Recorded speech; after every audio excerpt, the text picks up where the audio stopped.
What are you supposed to do in a group counseling session when you've got 7 or 8 people in the room and nothing happens? Maybe it starts as a brief pause while people settle in, but then it's just silence. And that silence goes on and 30 seconds starts to feel like 3 hours. Do you wait this out? Do you say something? If you jump in, are you rescuing them? If you don't jump in, is that just going to make things worse? Group counseling is so stressful in moments like that, but I have good news for you because there is a specific technique for situations like that that most therapists either don't know about or aren't using correctly. And it's called bridging. And by the end of this video, you'll have a clear sense of what bridging actually is, why most therapists get it slightly wrong, and the 4 situations in a group session where it's pretty much the only right move to make.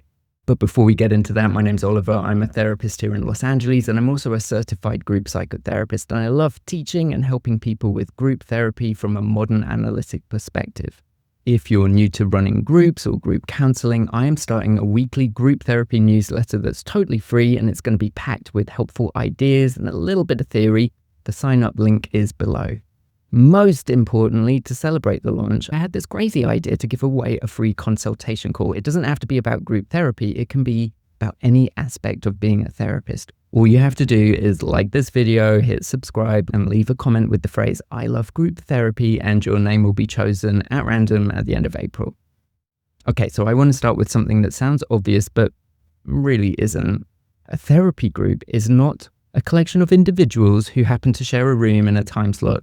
I think it's actually more helpful to think of group as being an organism. It's got its own energy, it's got its own current. And your job as a group therapist is not to generate the energy that makes it live, it's to get the group itself generating its own energy. And that is where a lot of people run into trouble. And I think that reason is pretty understandable. Most of us are trained more in individual therapy than we are in group, couples, or family. We have learned through years of training to track one person's process. We learned how to follow feelings, how to deepen a conversation. We know when to push and when to hold back. We do all of that with just one person in the room with us. Then we start doing group or couples or family, and we try to do the same thing, but more of it. Now, if you were not fortunate enough to have a really good therapy class in grad school, it's pretty common to see new therapists do that in a group situation. They go around the room, spend a few minutes with Barbie and then a few minutes with Ken, and then go back to Barbie because Ken said something that related to her. And then maybe you ask Sally a question about it, but then check in with Sally while you're talking to her. The group is happening technically, but it's all going through you. You are the hub and everyone else is a spoke. And that structure has a ceiling on it, and it's absolutely exhausting. Maybe more so if you're a little bit introverted. There are a million different relationships in the room at any given moment, not just the relationship you have with each individual member as the center of the hub. When you're the hub, you're only dealing with those 8 or so connections. But when the relationships on the outside, the interconnecting ones, start moving, when members actually start talking to each other, not just through you, the therapeutic potential multiplies exponentially. And that's actually what group therapy is all about, getting the people to connect with each other. So a therapist working alone simply doesn't have enough relational horsepower to sustain a group over time. The group has to start carrying itself and generating its own movement. You know you've got a really healthy functioning group that's working well together when 2 members start a conversation you didn't set up. When someone responds to someone else without looking at you first for permission or raising their hand. Or when you realize you haven't said anything for like 5 minutes and the room is alive and everyone's talking. The group in that situation is generating its own energy. That's the organism living and breathing by itself. That's what you want. And there's actually another piece of this that I find really useful to hold on to. Even when members who aren't speaking and the rest of the group is, in most situations, that group member can sit in relative silence for a lot of the group and still leave the session having done some meaningful work because they've witnessed someone else have a breakthrough, or they recognize something in themselves that somebody else was talking about. Any of that only works if there's real emotional contact happening between members, which does not happen automatically if you get 8 people in a room. It happens when you facilitate it. So how the hell do you do that? Well, that leads us to bridging. But before I explain what it is, I want to tell you what it isn't, because I've seen a lot of therapists, myself included, at various points do a version of bridging that can get in the way. So the common version of this is demographic matchmaking. You've got 2 members who both went through a divorce in the last year. So you say something like, Barbie, you've been going through something similar. Do you want to share about that? I guess technically on paper, you are creating a bridge or a connection between 2 people. You're highlighting the common ground that they shared. Not a horrible thing, sure, but that's kind of what you're supposed to do at a cocktail party when you introduce someone. Oh, Barbie, have you met Ken? Ken, this is Barbie. Barbie also lives in Malibu and works for Mattel. Right? You connect people on the basis of what they have in common. That's a polite way to break ice and introduce 2 people. So that's great for a party when you're making great connections. But doing that in therapy means you're deciding what the bridge should be made of. And you're usually deciding it on a very surface event, a shared life experience or similar presenting problems, rather than what is actually going on in the room emotionally right now. Technically, real bridging has nothing to do with what people have in common on the outside a group. Bridging is the technique of getting members to expose their inner lives with each other and connecting them rather than biographical details. We really want them to actually reveal something true about what they're experiencing right now in the moment to other people in the room and finding commonalities there. Now, that being said, I highly recommend, if you're new to this, practice bridging by starting at that surface layer. You're not doing anything wrong. It's really good practice to start there and go deeper, but don't leave it at that surface layer. Aim to go deeper into emotional experiences that are happening right now in the room. And it's worth noting that you can't actually get it wrong when you do go deeper. If you bridge 2 people who are reacting in completely opposite ways to something that just happened in the group, it's still a bridge worth making even if they disagree. So it's all about what one member is feeling that the other person can't quite access, or what does one person who went quiet during an exchange actually think. When you open those gaps up, the group starts coming alive. So the question you're always asking yourself is not, what do these people have in common? The right question is more like, what is being felt in the room right now, and who in the room is close enough to say it out loud? So let's go back to that silence in the group therapy situation. I think a lot of the nervousness around silence and other group moments that are stressful comes from therapists not really having a clear map of when to bridge. So here are 4 moments where bridging isn't just useful, it's pretty much the only thing you can do.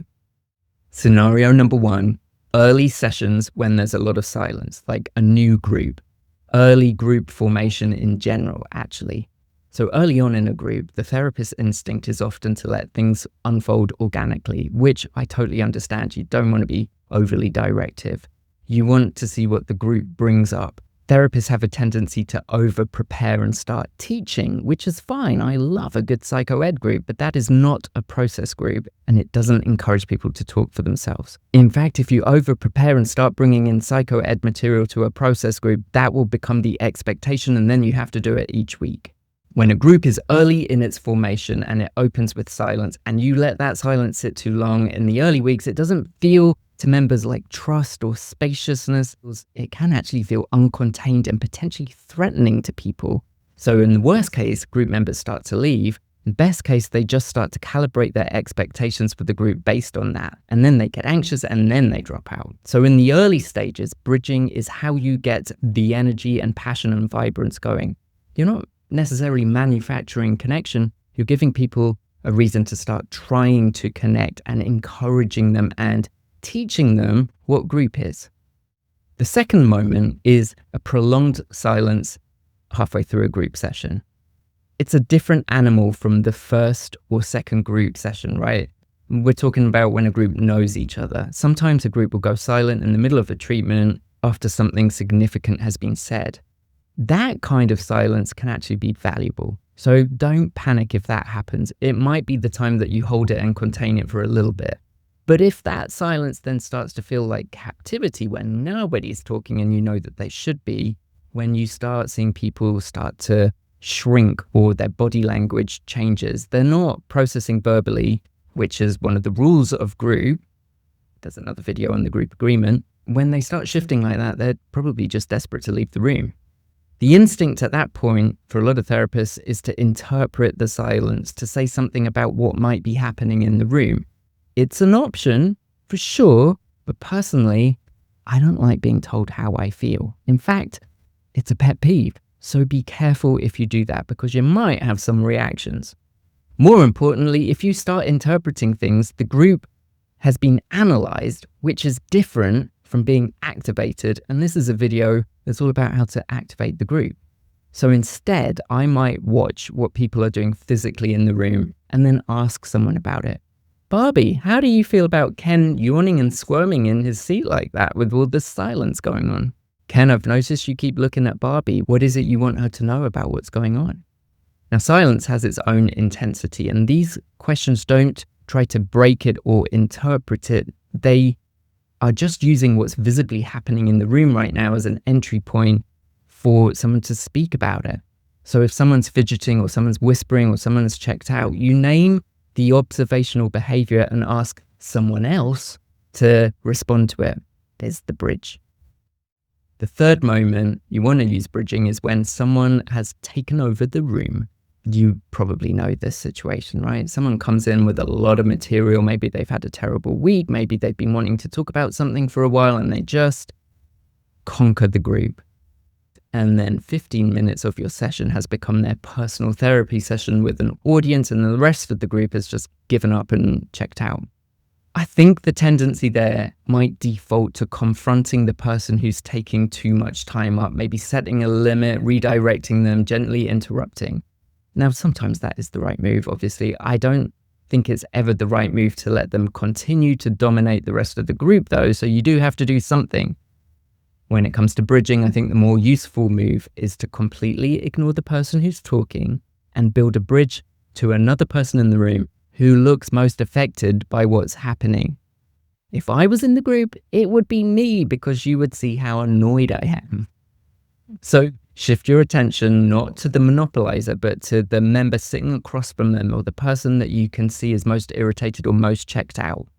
So, controversial option. Ken, why do you think that Barbie won't let you say what's on your mind? You have to know your group members if you use that one. A more polite one that I'd probably go with is, Barbie, I do want to hear more about how hard your life is living in Malibu, but I'm also really curious about what's going on with Ken as he's listening to you. This does a few things at once. It gives the group an entry point. It signals that the session belongs to everyone and that you as the therapist are protecting the group. It shows that you are on team group, not team monopolizer. The subtle part is it doesn't actually shut down the monopolizer, right? I can go back to Barbie at any point to listen to her story about how hard it is living in Malibu. Because I'm not changing the subject, the material stays on the table, but we've just made room for someone else to respond to it, which, weirdly enough, is often what the monopolizer wants and needs the most. The fourth moment is the subgroup domination. This is a slightly different version of the same problem. But instead of one member taking up all of the time, you've got a bit of a coalition between certain group members. A subsystem of your group has formed an alliance around a shared topic or a shared complaint, usually something from outside group. And the rest of the members have slowly withdrawn. So a classic example is a group where several members keep bringing everything back to their marriages or their parents or their kids. And the conversation keeps circling back to the groups who have a grievance with those people. And the members who don't have that particular thing going on in their lives start to feel like they're not really in the group anymore. And truthfully, they're not, because they're subtly being kicked out of the clique or the subgroup. So the move here is not to challenge the topic, once again, it's to bring it inside the room. So if a handful of members keep talking about their husbands, not listening to them, you don't want to redirect away from that content, but you could say something like, I wonder which men in this room do you feel don't really hear you too? That's doing two things. First of all, it's making it immediate, it's bringing it back to the group, but it's also creating a bridge to someone else in the group, some guy in the room. The same emotional material is present, but we're anchoring it to the people who are actually in the room. You replace absent characters with the ones present, and you bring in the sitting next to them. And that shift from outside to inside, from there to here, is often all it takes to reactivate everyone. Okay, so those were 4 moments you can bridge: early sessions, prolonged silence, one voice taking over, a coalition pulling the group away from itself. But if you remember one thing from this video, make it this: if you're not bridging in a group, it might not become a group. It's kind of an awkward waiting room. Your job is not to be the most interesting person in the room. It's to get people in the room interested in each other, and you do that by bridging emotional experiences. And don't forget, if you want to win a free consultation about any aspect of therapy with me, leave the comment "I love group therapy" below. Make sure you're subscribed and you've hit like, and I will pick a winner at random at the end of April. And I love doing consultations, so I'm really excited to hear from you. Until next time.